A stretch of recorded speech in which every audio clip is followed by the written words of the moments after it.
Hello there, listeners. Welcome to the Nerdy Photographer Podcast. I'm your host, Casey Fatchett. If you haven't listened to the podcast before, in addition to bringing you informative and, may I say, entertaining photography and business-related content, I also go on adventures with the crew of the Starship Fibonacci. They are my hashtag nerdy photo crew. Speaking of Fibonacci, he's been acting quite odd lately, ever since the super cool photographer visited us. I know I've made some very poor decisions recently, but I can give you my complete assurance that my work will be back to normal. I think it's time for a reboot, buddy. I'm afraid, Casey. My mind is going. I can feel it. Enough with the histrionics. Just let me clear out those memory banks. On this episode of the podcast, Rob Hall returns for the second part of our discussion about photography, myths, and tropes. We certainly take a deep dive into that topic. It's another long episode, but I'm sure you're going to enjoy it. It's a lot of fun. I know a song. Would you like to hear it? Sure thing, Fib. Sing away. I'm just going to, rearrange these memory banks and clear out your RAM. Twinkle, little star. Ooh, come back for my conversation with Rob Hall after this short break. What a lovely singing voice you have.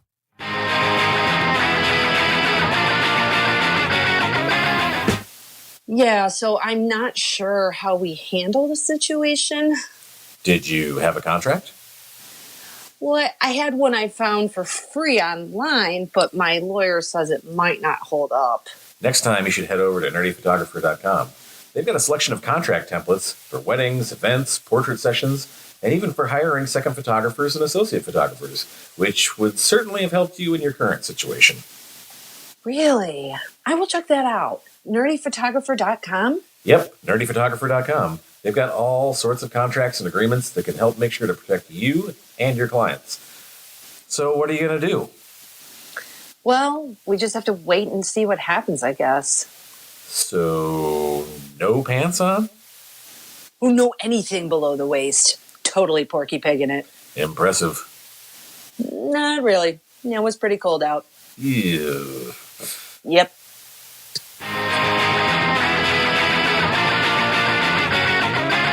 Hello, and welcome to the Nerdy Photographer Podcast. I'm your host, Casey Fatchett, and I am back again with editorial photographer Rob Hall to talk about photography industry myths and tropes. Welcome, Rob. Hello. And we're going to jump right into it. Our first one is all you need to be successful as a photographer is talent. Talent in running a business. Yeah, I think if anything, I see way more instances of lackluster photographers doing well than I see lackluster business people failing. And it's interesting to see how many people in our industry do really well for a period of time, and then all of a sudden they're marketing gurus. If you can't do, just teach, right? I mean, but it's also like, I've realized there's my instead of actually serving clients, I'm going to, I've become really popular amongst photographers, and I'm going to teach them how to be great at marketing, because I was really great at marketing, not necessarily great at taking pictures.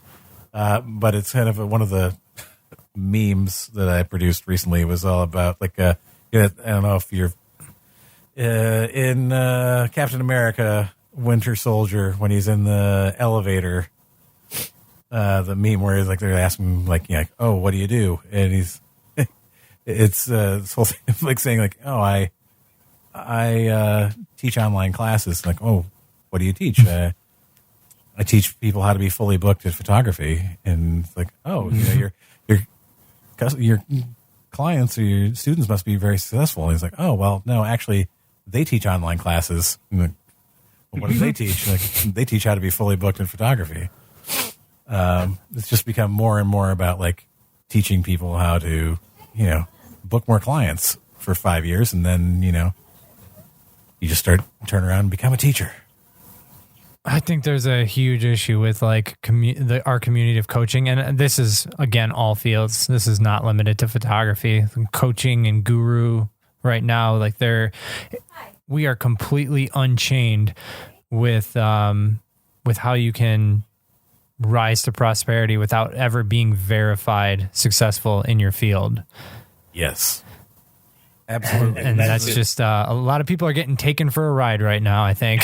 Yeah, and it's just sort of like I see these things like, hey, like here's how to be like, a 6-figure wedding photographer or whatever, like book be 100% booked for your next year. It's like, what does that even mean? Like, how can you guarantee it? You can't. You absolutely can't guarantee it. And it's just like the claims, and I'm just like, yeah, if you're on Facebook for any period of time and you just see it, just like starts to overwhelm you with like the number of like pitches you start to get for like, hey, let me teach you my secret system. I'm like, well, if your system was that great, why are you not out taking pictures all the time? So yeah, I think that the secret to saying like all you need to be successful is talent. Yes, being very talented as a photographer is great, but it sort of diminishes. And I think that we're kind of getting off track there. You need to be very good in business. You need to be good at marketing yourself. You need to know how to run a business as well to be successful as a photographer. Doesn't mean that taking aside like the people who are trying to teach classes, there are very good people out there, who teach courses. But, to be successful as a photographer requires business acumen as well as being a skilled photographer. Yeah, I mean, I think like, some people will do okay for themselves without the business acumen, but then they'll get into what we talked about earlier, where you just end up like working way too hard because you don't realize that you're leaking money, or you're spending way too much money to find your clients, or you're not charging enough, right? There's so many different ways that you can fail and be delivering wonderful photos all the while, but just not be setting yourself up for success. So yeah, I think this is a question, people are still asking, even though I think there's about, I feel like the world this is one thing in photography that almost everybody agrees on, and that you don't need to go to college for photography anymore, and you shouldn't. Like, I don't think I've seen anything pro photography education in like 5 to 6 years, at least not a university education, right? Maybe take some courses, but not go to school for it. And everybody says, go to school for business if you're going to go to school for everything. Like A, there's the fallback. B, you're going to need the business skills more than you're going to need the photography skills. Yeah. And it's sort of like, I went to a prestigious business school, and I got degrees in journalism and theater and physics. And my mother was always... What a weird combo. Yeah. Well, this happens that way. I'm kind of a nerd. And my mother was like, why don't you take some business classes? And I was like, what am I going to need business classes for? Because I'm stupid. I should have taken more business classes. Yeah. I mean, that one, I think this is probably as unequivocal as we get for Tropes, is that you don't need to have any talent in photography necessarily to succeed, and you should focus it elsewhere. Exactly. Yeah, you can, there are people who are not very good photographers who are very successful, like technical photographers. There's niches of photography that don't really require significant photographic skill. Like, I don't know if you've ever seen the processes of school photography, like Life Touch. You're talking like lights. There's like a center point where the person's going to go, and you just measure out with chains where the light goes in relation to that. And so long as the power never changes on the flight, like, you don't need to know a thing. You just have to be able to like hit the button, don't touch the children, and you're good. And there's sort of like, and there are times when I think back about like different types of like street photography, even where it's not necessarily like, and I'm not okay, caveat, I'm not like downplaying street photography, but there are some like early on street photography, some of the things like it's about getting a reaction out of the person. It's not about the technical photography skill. It was about getting like, there's some street photographers who are more about like eliciting a reaction as opposed to a technically great picture, if that makes sense. I thought street photography was about waiting in place at a highly symmetrical environment until somebody converges with the lines in the frame. Bonus points if they're moving very quickly. Isn't that what street photography is all about? I thought that's what it was about. I'm just kidding. That's the popular street photography and has been for like 5 years now. That is definitely the trend in street photography. And, this kind of leads into the next element here. Being a professional photographer is a glamorous job. Oh, you would see like my last week, you would know how untrue this is. I'm successful in this industry. I have in multiple facets too. I have fantastic clients. I have been fully booked. I had not a fear in the world all through the pandemic because of how financially sound my business is, as well as my personal life. But, I'm doing pretty well in this career. On top of that, I have the social media aspect, and I'm doing all right there too, right? I don't have like 1 million followers or anything like that, but I have a functional, profitable, I have a nice community that supports what I do. I enjoy it. I'm so far from living a glamorous life, like so far from it. I just drove to New York and back in 2 days to cut some costs on working with another YouTuber, like in the last week. That was my life, driving 20 hours over 36 hours. I don't know if that is not glamorous. It's it's one of those things like people like will say to me like, oh, it must be great. Like, and it's sort of like one of the other tropes that's very closely related to that. Like as far as weddings go, people are like, oh, you only work on the weekend. How great is that? I'm like, no, like, there is so many, like whatever it is. It's like that whole, the duck metaphor. Like, it looks very calm on, top of the water, but underneath the feet are going. Like all of the things that you don't see about photographers. Like people are like, oh, it's such a glamorous job. It must be so great. Like it's all the things that you don't see. And the things that we've discussed previously, like all the business stuff. Like we were just saying, like there's all these aspects of the job that are not glamorous. And I'm sure there are photographers out there who, like you're outsourcing a lot of those things. I am not one of them. You're not one of them. Whatever. It's just like, even if you are successful, you're not necessarily doing it, but you're not like getting rid of all of the aspects of the job that are basically a pain in the ass. I would say the ones that have the ability to like completely disconnect from their professional life, that is the glamour that you should strive for in the photography career. Like I'm still at that stage where like I'll be playing Mario Party with my wife, and when it's not my turn, I'll see how something's going on Instagram or something like that. Like I need to get to the point where I can remove that move from my life and just continue watching her play Mario Party. Exactly. Like when you can disconnect, I think that is the made it that we should all be striving for, because it's like the antithesis of what we talked about before of just running yourself into the ground, into an early grave, struggling too hard. I mean, and just being able to take the time to actually like, and this is something that I had to learn, was to take the time to be in those moments as opposed to always trying to capture them. Mm-hmm. And live your life. Like you don't have to be constantly like doing all the business stuff. But yeah, like that's what we should be striving towards, is being able to just shut that stuff off. There's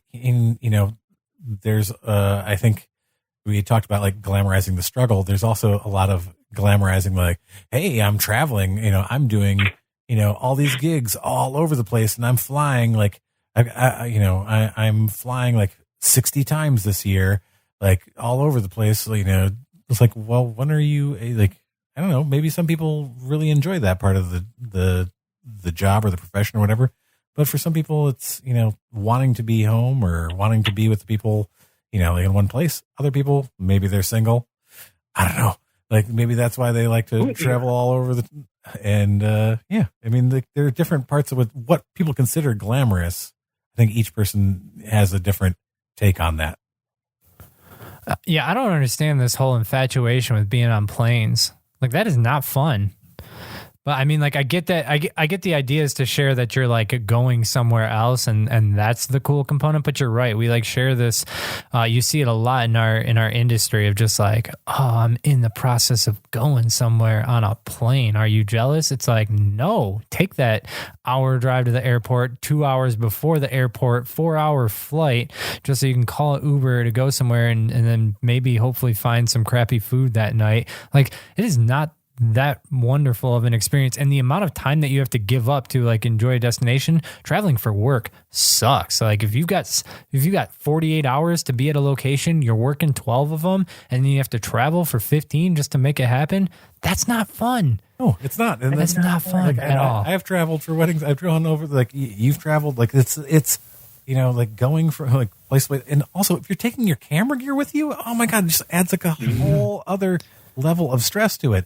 And honestly, here's like traveling from New York to Michigan. Like, I gave up on like flying because it was just like, it made more sense to drive because it was like, you'd spend the time going to the airport and you basically have to be there, an hour or so early, and you have to get all the stuff ready. It made more sense to just drive to Michigan than to get on a flight. And that's kind of partially where I was at with going to New York. I mean, it was a mix between like, I didn't want the hassle of like flying into New York because I didn't know what that was going to be like right now either. But really it was like a net savings or a net gain of like, I think about 90 minutes that it would have cost me extra to go to drive instead. And then I knew I didn't have to take Ubers to get all around New York that day.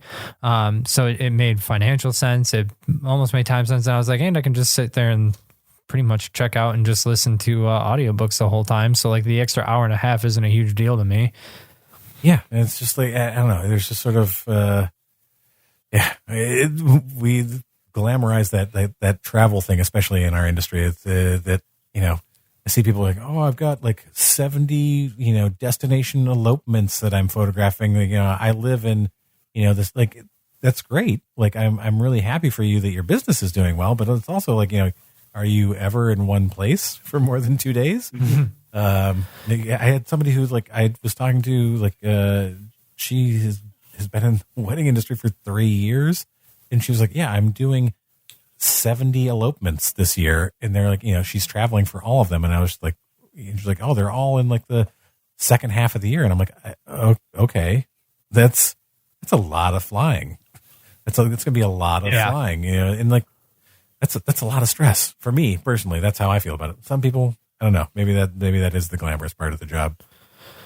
No, I mean, I've known a lot of people to do that. The whole, dirty boots, messy hair lifestyle. That's I think that's the name of the Instagram that features all that travel stuff.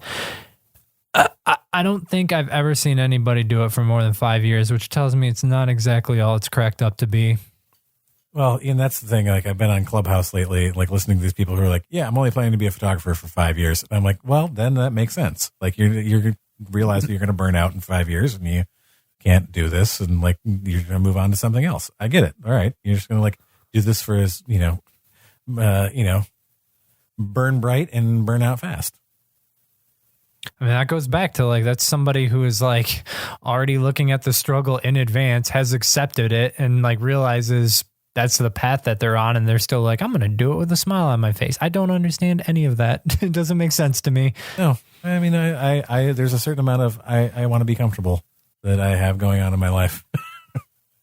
Yeah. I think we can agree, being whether it's a silent killer or even, a very well-known person in your local industry, is, I think, going to be a lot more profitable, provided you have the business talent from trope number 10, and a lot less stressful overall, and a lot more sustainable for a long, long time. Sustainability is a big thing. Like, like I personally, I've been doing this for long. You also have been doing this for a long time. Like, having a sustainable business like model of includes not destroying yourself. But moving on to our next photography myth, and this is for people who are just sort of starting out in the business are looking to charge money for their services, you need hundreds of photos in your portfolio before you can start charging money.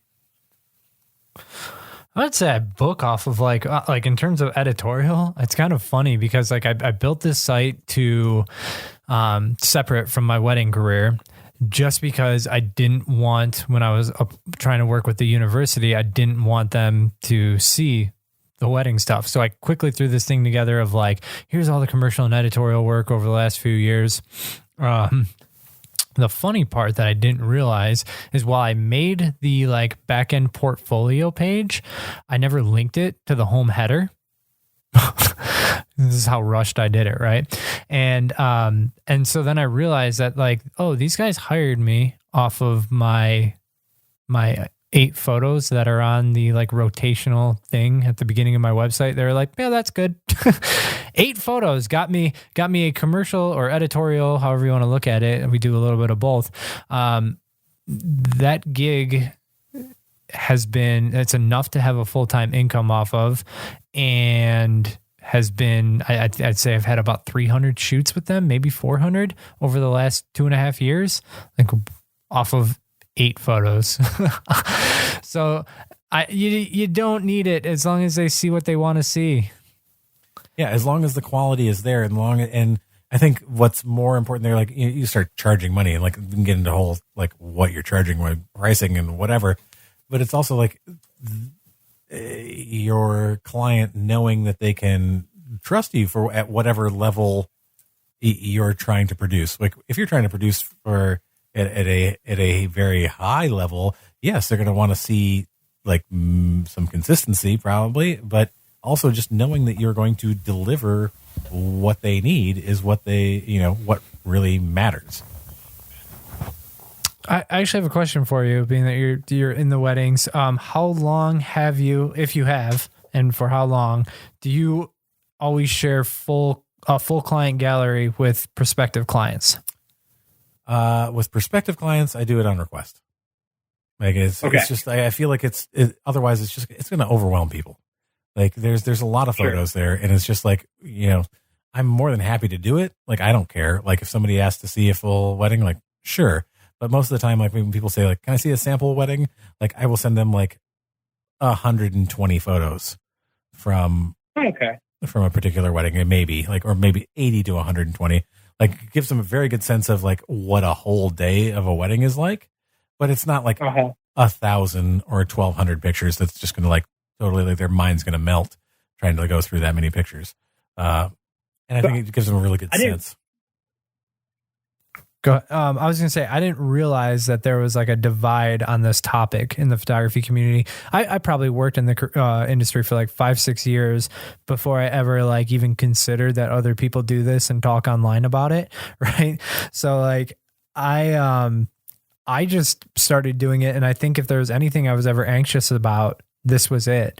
I don't deal with any anxiety really about anything, which is why I actually found wedding photography worked so well for me, is because I was I never got any anxiety about the grandiose nature of the event. But if there was anything I had anxiety about, it was the idea that what people got as a complete gallery was so different from what they saw as my total portfolio that they would be bothered by it. So I, for like years, just everybody, I was like, hey, before you book, check out this full gallery and just make sure that's actually what you're signing up for. Like, I just wanted everybody to see it so that I was calm enough to know that they were expecting the right thing. Right.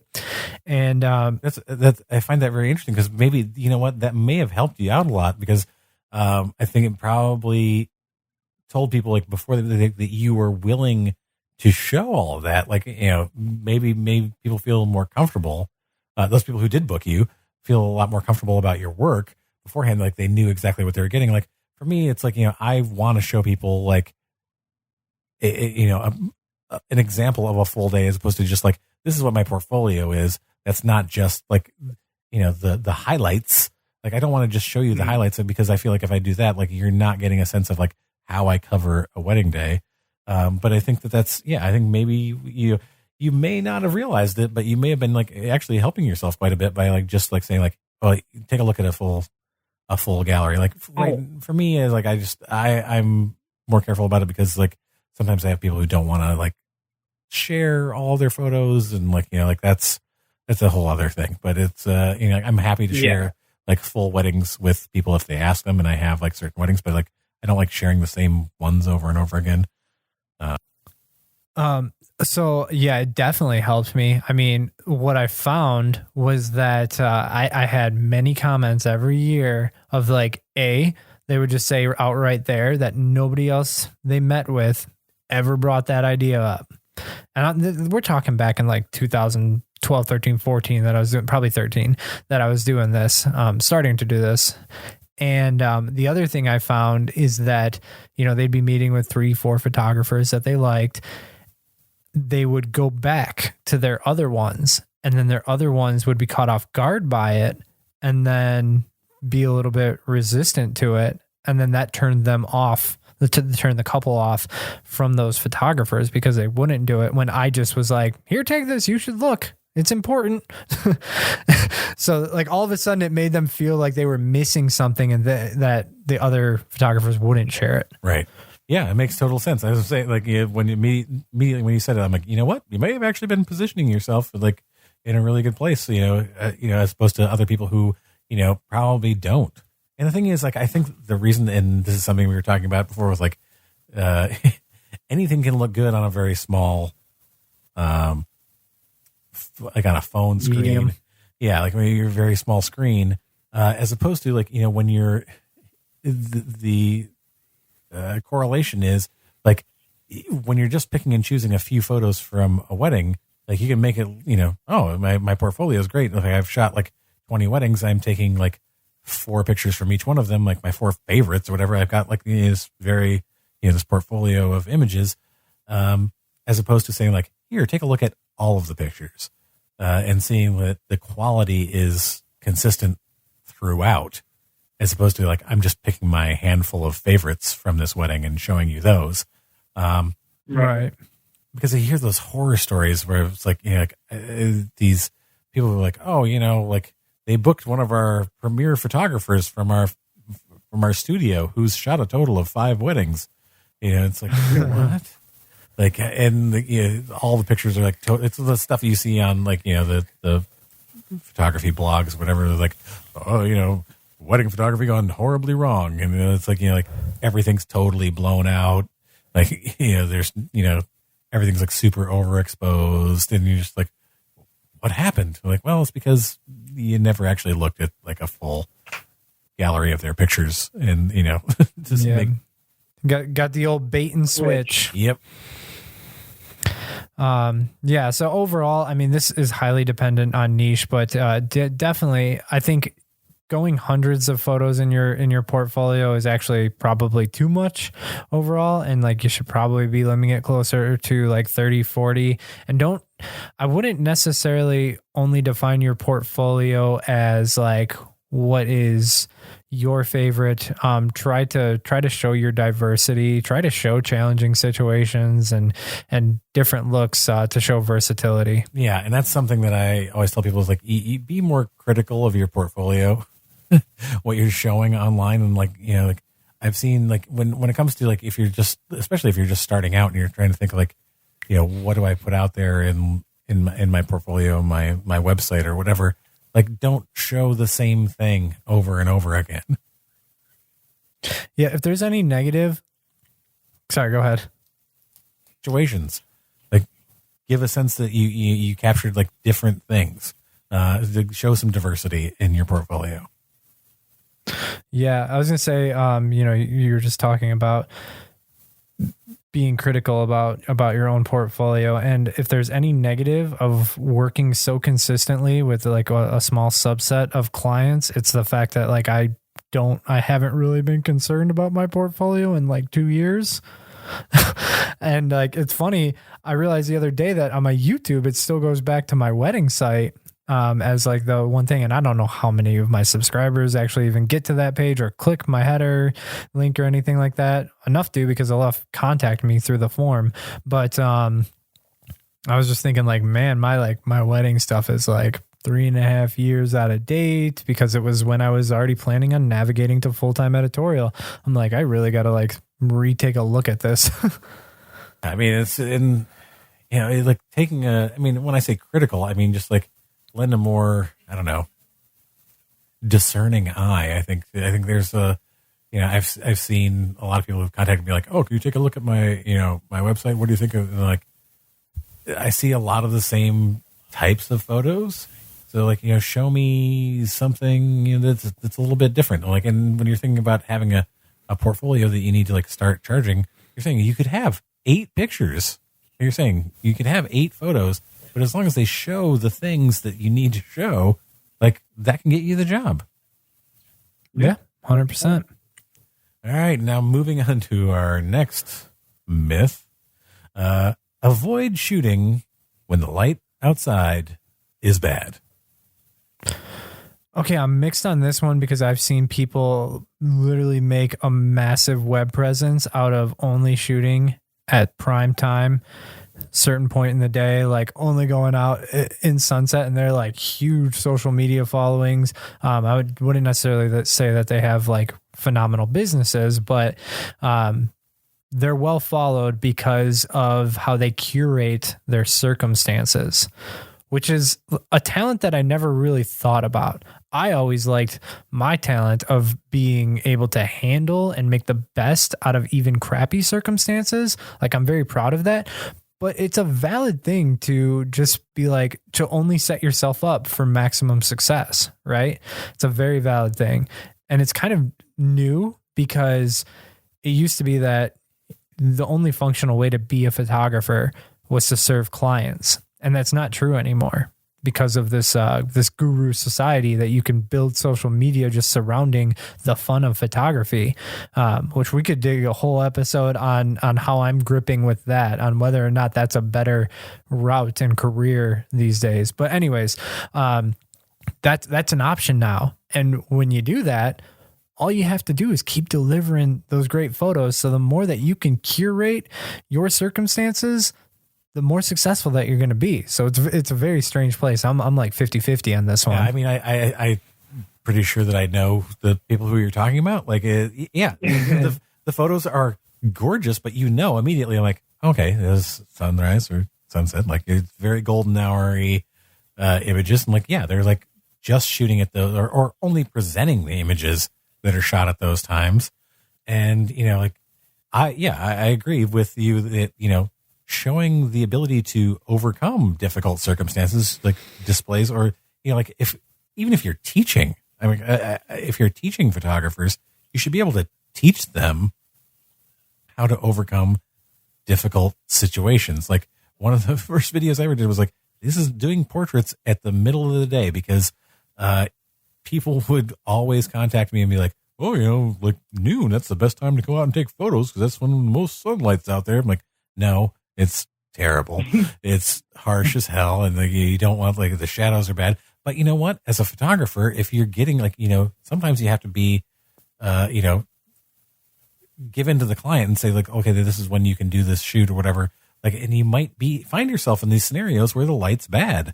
So, you need to learn how to work around that, whether that means using flash, whether it means using reflectors, whether it means using diffusers, whatever it is, like having a sense of how to light or use light and shape the light that you have available to you to get the best quality images. Yeah, I think what everyone should do is expose themselves to those bad situations and learn how to overcome them. Because if anything, it will give you more confidence. There's more hours in the day that you'll be willing to be booked, right? If you're comfortable with those other hours of the day, and you'll at least have the vision in those situations. Like, this is where it comes down to like adding quality to service and being a good business owner. If you're not really thinking about these situations, about these challenging situations, and you don't know how to avoid them, you're going to walk into failure one day and not even realize it. You're not going to be prepared. you're gonna, and your client's gonna be like, well, if this sucks because of the time of day, why didn't you tell us to choose a different time of day? And it's all because like you weren't aware of it. So like definitely get your feet wet with it and try to learn how to accomplish it, even if it just means learning why you shouldn't do it. Right. And it kind of reminds me of like, the whole like sort of like natural light photographers sort of movement. Like we were like, I'm just a natural light photographer. I don't use flash at all. Because it's like, people who, don't, I mean, maybe they're afraid of flash or they don't think flash can look good or whatever the reason being. But like sometimes I was working a wedding with a videographer who was like totally had never used artificial light. And we were in a wedding venue that was an absolute cave. Like it was literally underneath the 59th Street Bridge in Manhattan. Mm-hmm. It's a beautiful venue, but like the sun goes down, it's dark. And she was, saying like, man, she just kept coming up to my second photographer in my eye and saying like, man, it's really dark in here. And I was like, yeah, it's really dark. And she's shooting everything handheld with no light. And my second shooter and I were just kept looking at each other like, man, I don't want to see that. I don't want to see that video. It's going to be bad. It's going to be really bad.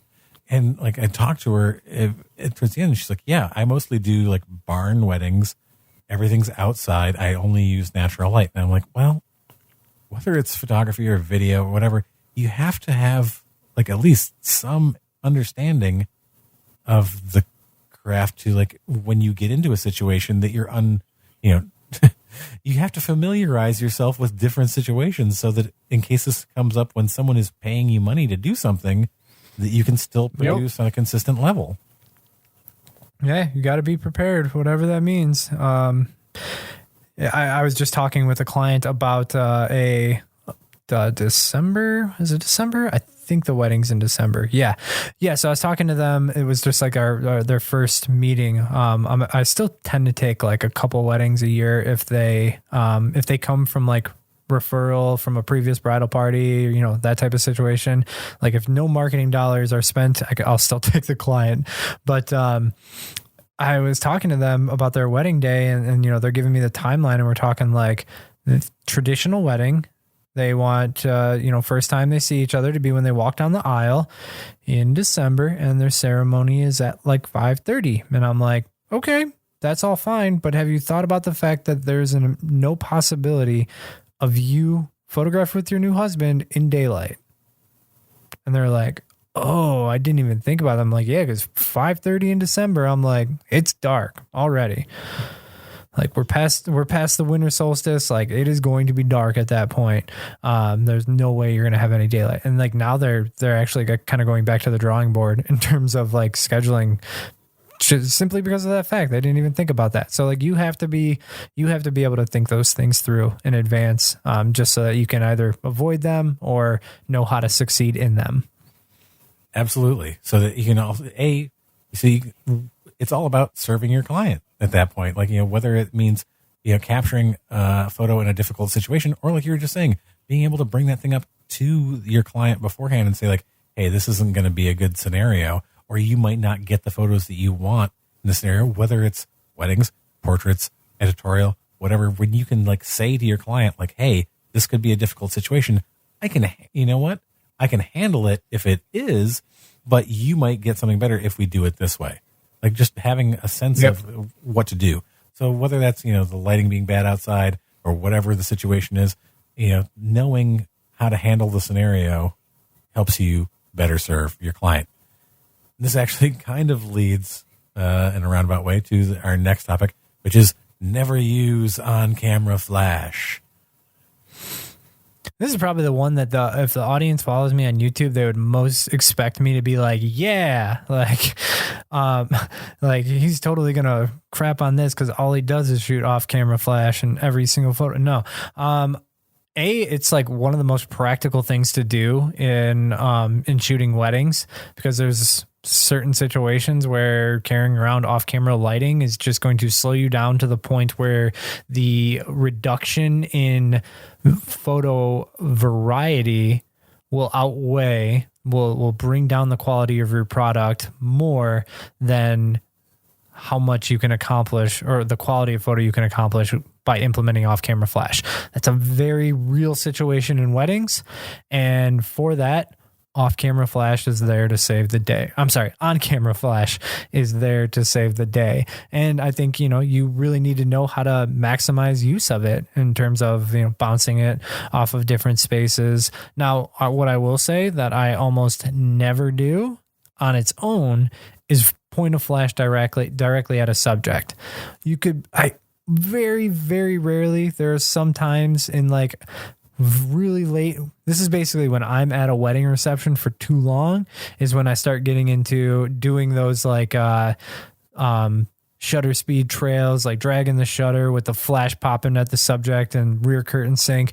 Yeah, you know exactly what I'm talking about. That's how you know I've been at a wedding reception too long, because I'm like, I'll do anything different. I do actually think it's like a cool aesthetic, but I purposefully will only do it if it's really late, because I think it only matches if everybody's super intoxicated. Yeah, like it looks a little sweaty. Yeah, I think that's the vibe you're going for. Yeah, and I think that yes, like events and weddings, especially like that, having on-camera flash, using it appropriately. You're not like pointing it directly at people. I actually was shooting a video today about just that, like about bouncing flash, or using some sort of diffuser or in combination with bouncing to create like a larger light source that's softer, as opposed to just pointing the flash directly at people. But like, yes, you can use on-camera flash to your advantage in certain scenarios. Portraiture, the stuff that you're doing, mostly the editorial stuff, like, probably not the best for you to shoot on-camera stuff. But like, there's you go with what you have in the situation as well. Like, if I were stuck in a scenario where I had no like trigger to shoot off, like to get the flash off my camera, I would make the best of that situation.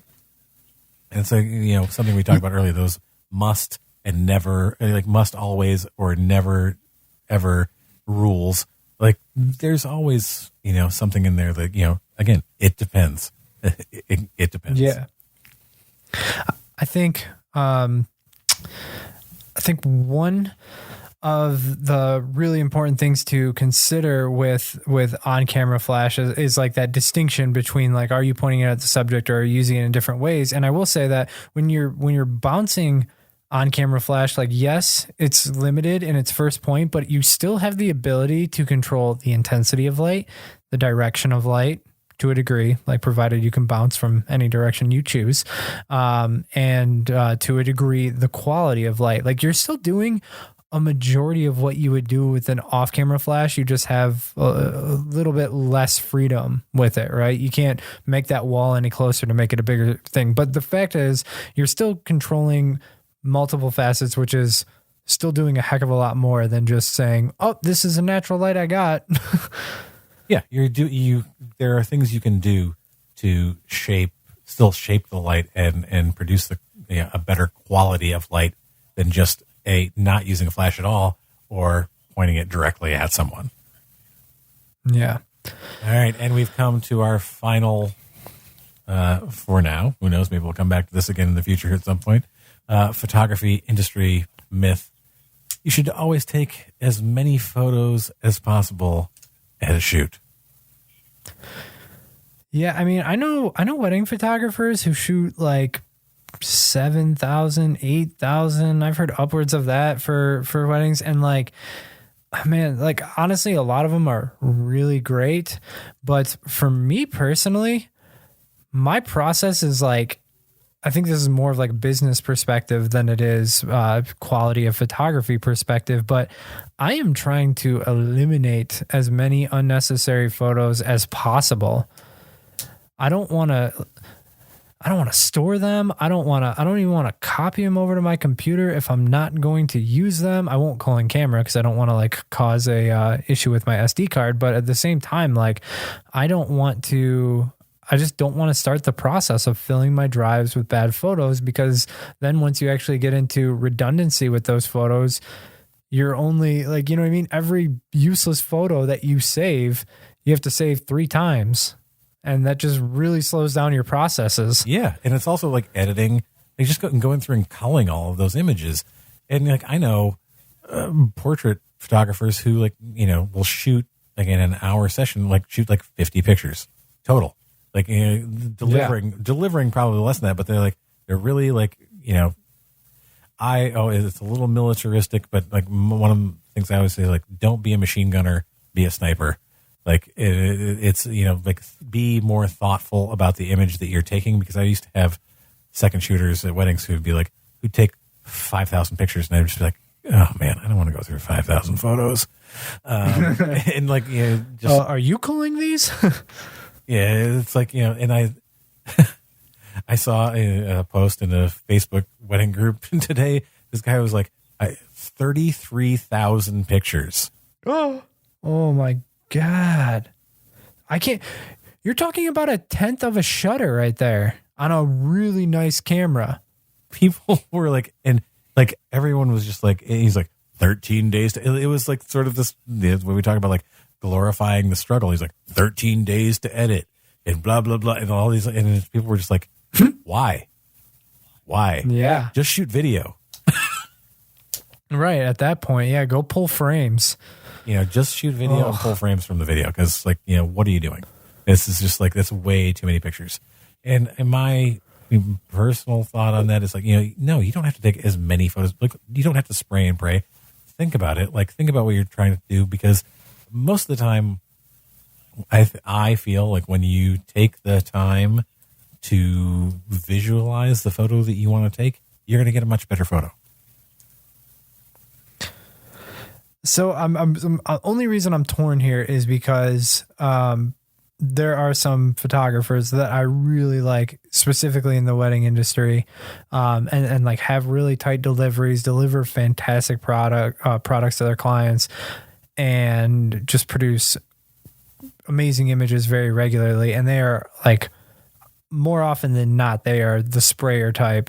Like and they will actually, they won't define it as like spray and pray. They're still being thoughtful through their processes. They are just shooting through the moments to have more options. It's totally different. I'm talking about like people who just like basically hold the shutter down and are not like really thinking, right, and just hoping to get a picture there. And I think that's a lot of like the like take as many photos as you can is more about like I don't know what photos that I want, and like shooting through the moment is a totally different thing.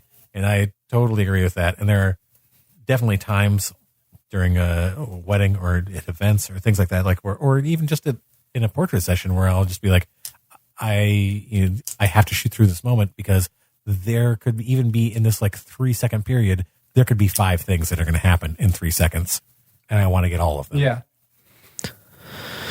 Yeah. So I mean, like I would say, like, as long as you're intentional, I would say take as many photos as you want, provided you're being intentional about what you're capturing. Exactly.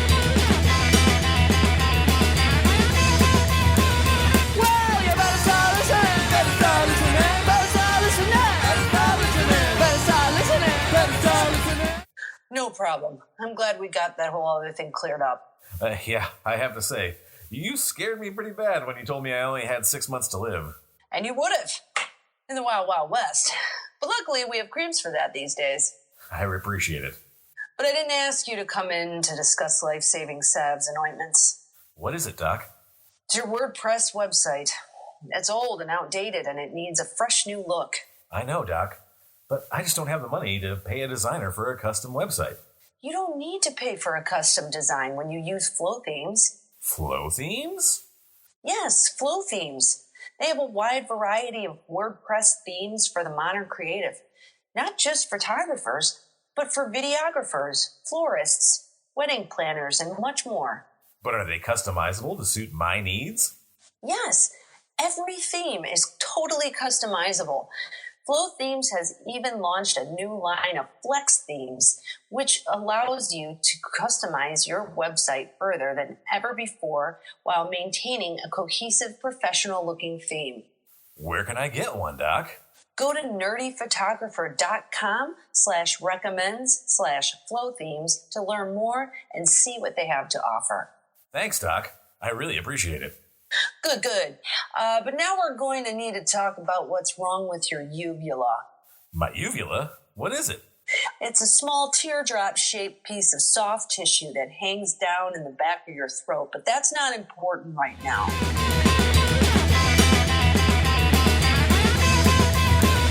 Well, you better start listening, better start listening, better start listening, better start listening, better start listening, better start listening. Hey. And now for my favorite part of the show. What's that say? Useless information. This is always death. I don't know. We talked about hockey earlier. Are you a baseball fan at all, Rob? No, but I mean, I know enough about the sport, I think. Probably not. I didn't even know in our last episode, I didn't even know if I was, what month was humid. So maybe not. So this is baseball related, but I think it's actually almost more, though it doesn't take place in Michigan, it's very Michigan adjacent, and you'll find out why. In 2005, Colorado Rockies shortstop Clint Barnes was sidelined for 3 months during the season after he broke his collarbone because he fell carrying a slab of deer meat. Yeah, that's not surprising at all.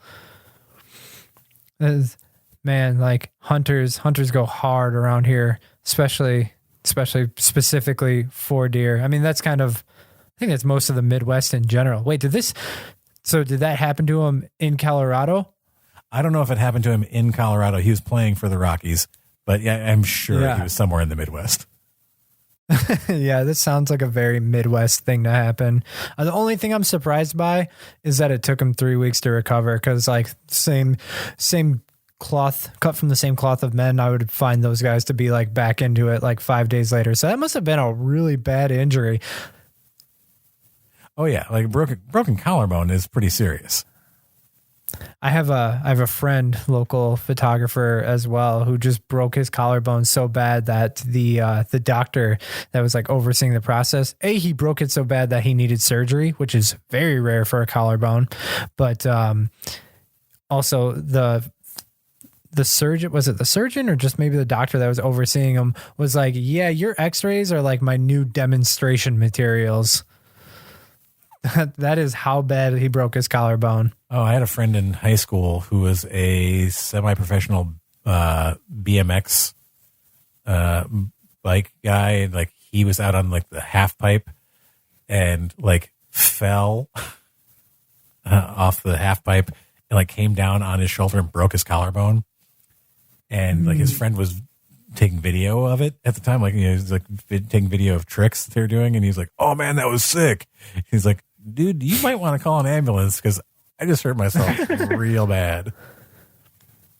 See, that's like the culture that we live in, though, is that like if something is going to be like really painful or whatever, at least you have it on camera. All I remember is when I fell, I don't know if you've seen this video, but when I was riding my camera case and I fell holding 2 Sony camera bodies and lenses, I fell and smacked my 70-200 into the ground, and the 70-200 hit me in the face, gave me a black eye. But the first thing I said was like, I'm so glad that I have that on camera. But he got it. Yeah. Oh man, I totally bit it one time shooting an engagement session in Washington Square after an ice storm, and it was really icy. And I was walking around. I was actually doing a little fusion video along with my stills. And I was like walking around the couple, like while they were kissing and like getting some video, and I totally bit it. Like you see the video of like me just like moving around them very slowly. And then all of a sudden just like sky. and you hear me go like, I'm okay. Camera's okay. Like, make sure that the camera didn't hit the ground. Hey, you saved it. That's all that matters. Exactly. It's like, saving your drink when you fall. If you got a drink, you got to save it. All right, Rob, thank you very much for being on the show. I really appreciate it. And I hope that we can schedule something again soon. Absolutely. It was a pleasure. Thank you for having me.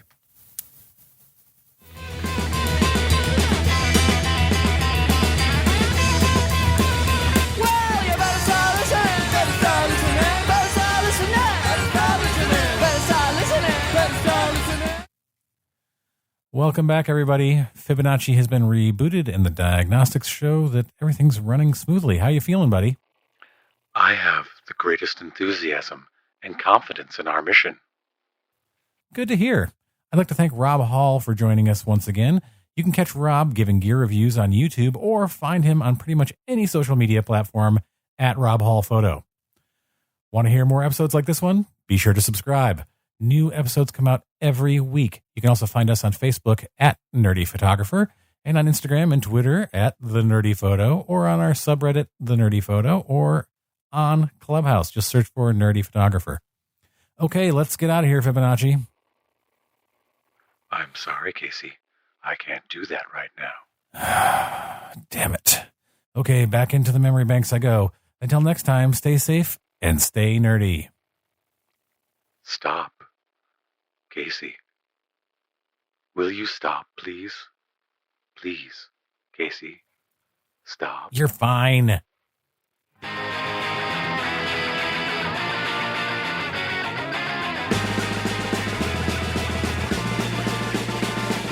Who's that coming back to town? You better start listening. Who's your heart been beating about? You better listen.